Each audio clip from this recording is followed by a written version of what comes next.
ጤና ይስጥልን ውድ አድማጮቻችን፣ ለአሁን ያዘጋጀንላችሁ አጫጭር ዜናዎች ይዘን ቀርበናል። አብራችሁን ቆዩ። ወቅታዊ ታማኝና ፈጣን መረጃዎችን ለመከታተል ቻናላችንን ታይም ሚዲያ ሰብስክራይብ፣ ሼር እና ላይክ በማድረግ ቤተሰብ ይሁን። ይህ ታይም ነው። ጤና ይስጥልን ውድ አድማጮቻችን፣ በዛሬው ቅዳሜ ጥር 30 2018 ዓ.ም የብልጽግና የጦር ነጋሪትና የኢትዮጵያ መከበብ በሚል ያዘጋጀንላችሁ አጠር ያለ ትንታኔ ይዘን ቀርበናል። ቆይታችሁ ከኛ ጋር ይሁን።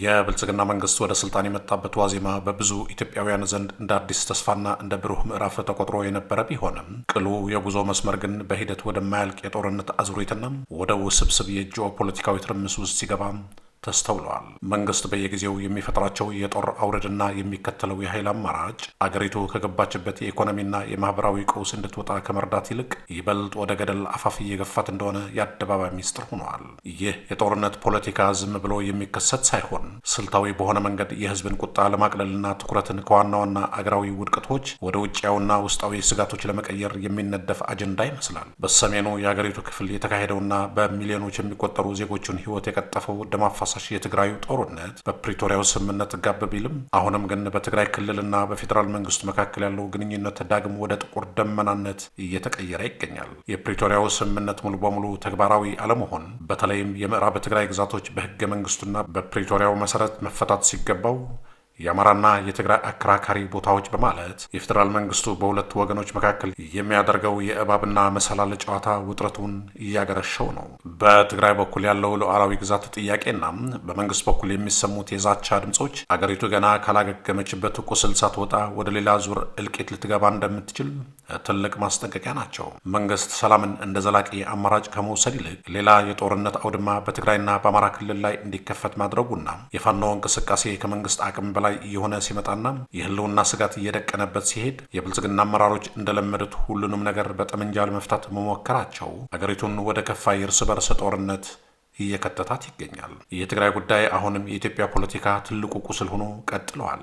የፕሪቶሪያው ስምምነት የተፈረመው ጦርነቱን ለማቆም ቢሆንም በውስጡ የነበሩት መሰረታዊ የፖለቲካ ልዩነቶች ግን ሳይፈቱ ቀርተዋል። በተለይም የምዕራብና ደቡብ ትግራይ ጉዳይ በመንግስት እጅ እንደ ፖለቲካ ካርታ እየተቆጠረ ይገኛል። መንግስት በአንድ በኩል ለአማራ ህዝብ መሬታችሁን አስጠብቃለሁ እያለ፣ በሌላ በኩል ደግሞ ለትግራይ ጊዜያዊ መስተዳድር ህገ መንግስታዊ ይዞታችሁን እመልሳለሁ የሚል የሚጋጭ ተስፋ ይሰጣል። ይህ የሁለት ምላስ ቢላዋ ፖለቲካ በትግራይና በአማራ ህዝብ መካከል ያለውን የይገባኛል ቁርሾ ይበልጥ እንዲሰፋ ይፈልጋል።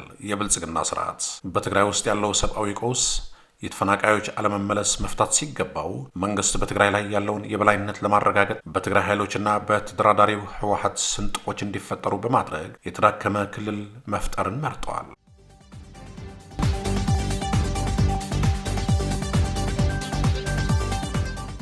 በአማራ ክልል ያለው ሁኔታ ደግሞ የመንግስትን የጦር ሰበቃ እጅግ አደገኛ ገጽታ ያሳያል። የብልጽግና መንግስት የአማራን ህዝብ የድጋፍ መሰረት አደርገዋለሁ በሚል መርህ ቢነሳም የኋላ ኋላ ግን የክልሉን ልዩ ኃይል ለማፍረስ የወሰደው ግብታዊ እርምጃ ታላቅ ህዝባዊ አመፅን ቀስቅሰዋል። ፋኖ ዛሬ በመደበኛ ጦርነት የማይበገር በህዝብ ዘንድ ጥልቅ መሰረት ያለውና የመንግስትን ህልውና የሚፈታትን ኃይል ሆኖ ወጥተዋል።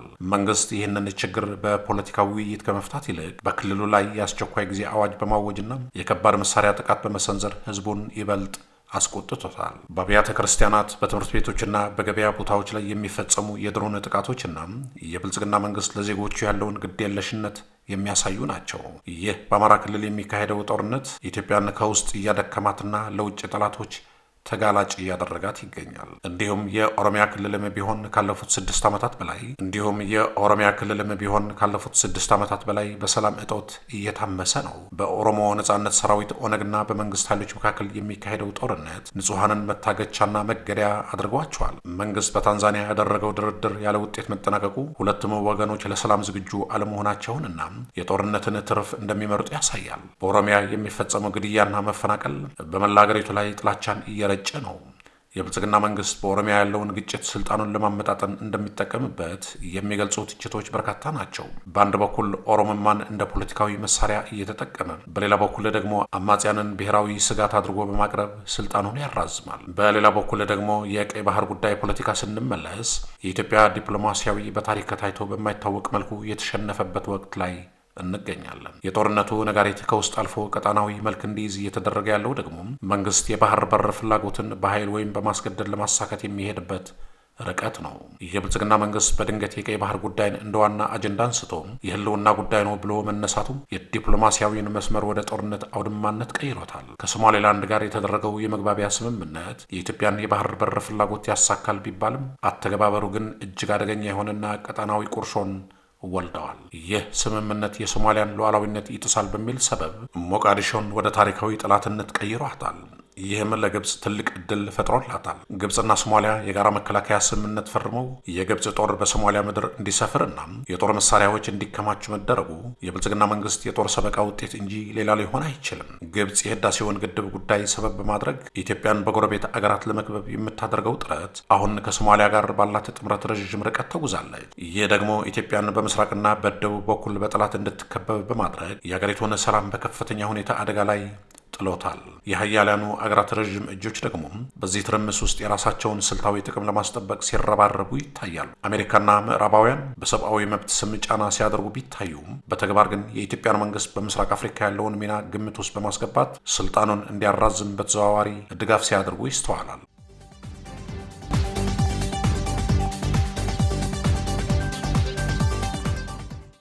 የጅቡቲ ጉዳይም ቢሆን በዚሁ የብልጽግና መንግስት የባህር በር ፖለቲካ ሳቢያ ከፍተኛ ጥርጣሬ ውስጥ ወድቋል። ኢትዮጵያ ከጅቡቲ የወደብ ኪራይ ነጻ ለመሆን የምታደርገው ጥረት ተገቢ ቢሆንም የጅቡቲን ጥቅም በሚጎዳና የጸጥታ ስጋት በሚፈጥር መልኩ መካሄዱ የሁለቱን ሀገራት የዘመናት ወዳጅነት እየሸረሸረው ይገኛል። ጅቡቲ በራሷ ምድር ላይ ያሉትን የበርካታ ሀያላን አገራት የጦር ሰፈሮች ተገን በማድረግ የኢትዮጵያን አካሄድ በስጋት ትመለከተዋለች። ኢትዮጵያ በሶማሌላንድ በኩል የባህር በር ለማግኘት የምታደርገው ጥረት ጅቡቲን ከገቢ ምንጯ ሊያፈናቅላት እንደሚችል ስለሚታወቅ ጅቡቲ ከኢትዮጵያ ይልቅ ለሶማሊያና ለግብፅ ቅርብ እንድትሆን አድርጓታል። ይህ ደግሞ ኢትዮጵያ በጎረቤቶቿ ዘንድ አመኔታ እንድታጣና ለብቻዋ እንድትገለል እያደረጋት ነው። የዓለም የገንዘብ ድርጅትና የዓለም ባንክ የሰጡት ግዙፍ ብድር ተከትሎ የመጣው የብር ምንዛሬ ተመን መለቀቅ ደግሞ አገሪቱን በኢኮኖሚ ጥምድ አድርጎ የመያዝ ያህል ሆኗል። ይህ ረዥም እጅ መንግስትን በገንዘብ እያነቀም የራሱን አጀንዳ እንዲያስፈጽም ያደርገዋል። ዜጎች በቀን አንድ የመብላት አቅቷቸው ባለበት ሁኔታ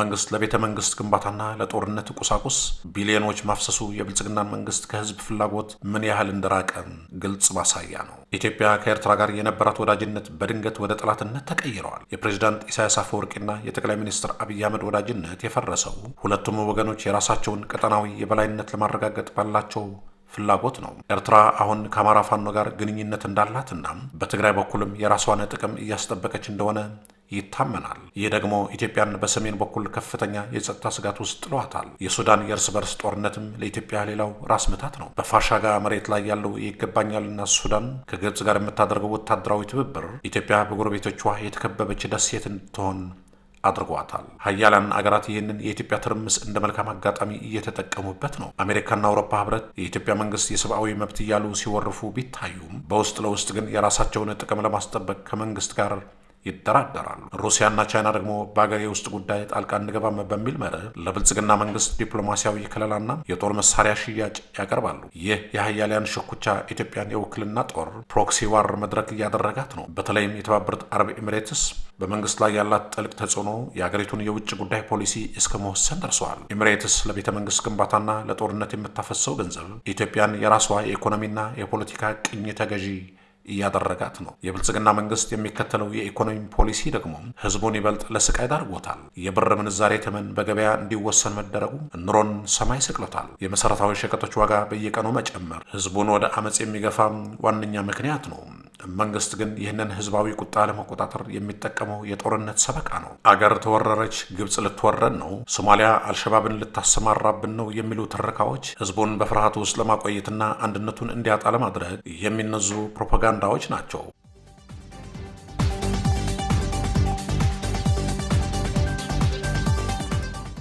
ሆኖም ግን ረሃብ ከጥይት በላይ ኃይለኛ በመሆኑ የመንግስት የጦር ሰበቃ በቅርቡ ሊገታ የማይችል ህዝባዊ ፍንዳታ ሊገጥመው ይችላል። ኢትዮጵያ ከዚህ ማጥ ውስጥ ልትወጣ የምትችለው የብልጽግና መንግስት ስህተቱን አምኖና ከሀያላኑ ረዥም እጆች ተላቆ ወደ እውነተኛ ብሔራዊ እርቅና ውይይት ሲመጣ ብቻ ነው። ጦርነት የማንንም ችግር ፈቶ አያውቅም፣ ወደፊትም አይፈታም። የኢትዮጵያ ሉዓላዊነት የሚከበረው በድሮን ጥቃት ሳይሆን በዜጎች አንድነትና ፍቅር ነው። መንግስት የራሱን ስልጣን ለማቆየት ሲል የሚከፍለው የዜጎች ደምና የአገር ሀብት ሊቆም ይገባል። ሀያላኑ አገራትም ቢሆን የኢትዮጵያን መፍረስ ተከትሎ የሚመጣው የቀጠናው አለመረጋጋት እነሱንም ጭምር እንደማይምር ሊረዱት ይገባል። በመሆኑም ኢትዮጵያውያን የራሳቸውን ችግር በራሳቸው የመፍታት አቅም እንዲኖራቸው የውጭ ጣልቃ ገብነት ሊገታና መንግስትን ለህዝብ ጥያቄ ተገቢውን ምላሽ ሊሰጥ ይገባል። ይህ ካልሆነ ግን የጦር ሰበቃውና የሀያላኑ እጆች አገሪቱን ወደማይጠገን ውድመት ሊወስዳት እንደሚችል መገመት አያዳግትም። በመጨረሻም የኢትዮጵያ ህልውና የተመሰረተው በህዝቧ ጽናት ላይ በመሆኑ ህዝቡ ይህንን የጦርነት አጀንዳ ነቅቶ ሊታገለውና ለሰላም ቅድሚያ ሊሰጥ ይገባዋል። የብልጽግና መንግስትም ታሪክ ይቅር የማይለውን ስህተት ከመስራት ተቆጥቦ የጦርነት ነጋሪት መጎሰምን ትቶ የሰላምን አውድማ ሊዘረጋ ይገባል። ምክንያቱም ጦርነት መፍትሄ ቢሆን ኖሮም ኢትዮጵያ ዛሬ የዓለም ቁንጮ በሆነች ነበር።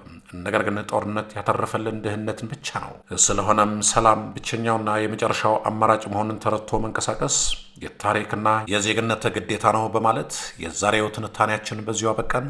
በቀጣይ እስከምንገናኝ ሰላም በያላችሁበት። ታማኝ ወቅታዊና ፈጣን መረጃዎችን ለመከታተል ቻናላችን ታይም ሚዲያ ሳብስክራይብ፣ ሼር እና ላይክ በማድረግ ቤተሰብ ይሁኑ። ይህ ታይም ሚዲያ ነው።